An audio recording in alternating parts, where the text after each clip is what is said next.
Betts and Jarren Duran stopped us in our tracks on Friday, but we still went 3-2. We know that's 60%. We'll take what we can get, but now we took a day off and we're back. It's Sunday, August 6th. I've got 6 more plays for you guys today on PrizePicks, so be sure to hit that like button, subscribe to the channel, hit the notification bell so you know when everything goes live. Follow me on Twitter at Josh Engleman, and then the other big one, just simply sign up for Odd Shop or Pick'em. If you're looking for more plays on PrizePicks or potentially some of the other Pick'em sites, that's the way to do it. Odd Shop or Pick'em, link in the description.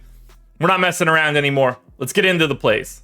First up for today, we're going to go to Lou Bob. Now, Luis Robert is taking on Xavier Curry, and he's not very good. Projects for a 5.3 FIP. That's like really, really bad. Line set at 8.5. I actually think he goes less than that 62% of the time. And there is a key reason, because Lou Bob against righties, 333 projected WOBA. That's right around league average, slightly above league average. We know he has massive power. That's his calling card. But in this spot, in Cleveland plays down righty power in a big, big way. So that neutralizes the most important way that Lou Bob is going to get points. So if he's more limited in homers, I like this one a lot more. Not the same sort of contact hitter that you could run into. So we're going less than 8.5 for Lou Bob.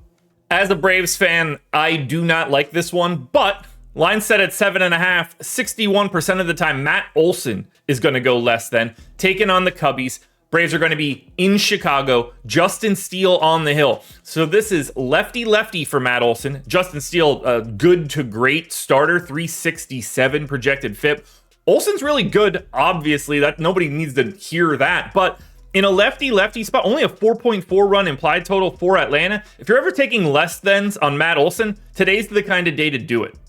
We're getting into our only set of teammates today. YORDAN ALVAREZ, Astros taking on the Yankees. Carlos Rodon on the hill for New York. He's been interesting since he's come back. 3.4 projected FIP. We assume he gets back to his normal self, but lefty-lefty for Alvarez. It's just a much tougher spot. 4.4 run implied total for the Astros. That's pretty limiting. I mean, Carlos Rodon can only bring down a team like the Astros so far. 4.4 is pretty low. Line set at 7.5. I think he goes less than 60% of the time. We just need to keep the ball in the yard.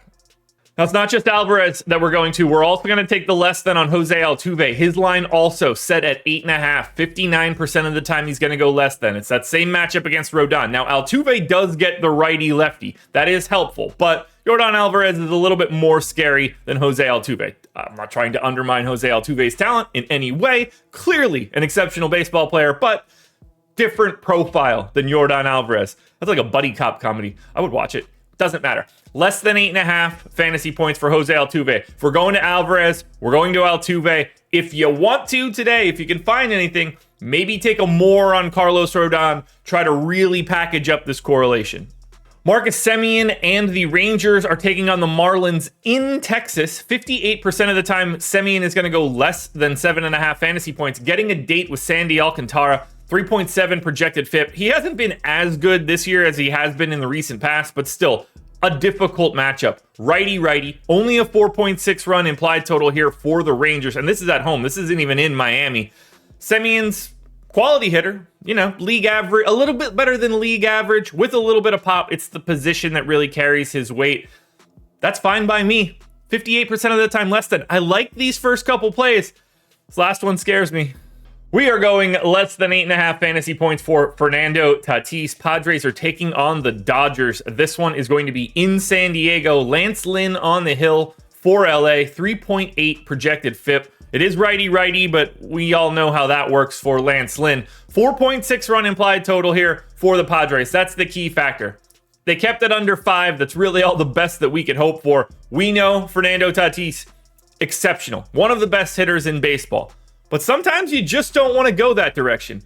Look, these are even action plays. 8.5 is the line. I think he goes less than 58% of the time. If you guys are out there looking at that, look, you can't go less than on Fernando Tatis.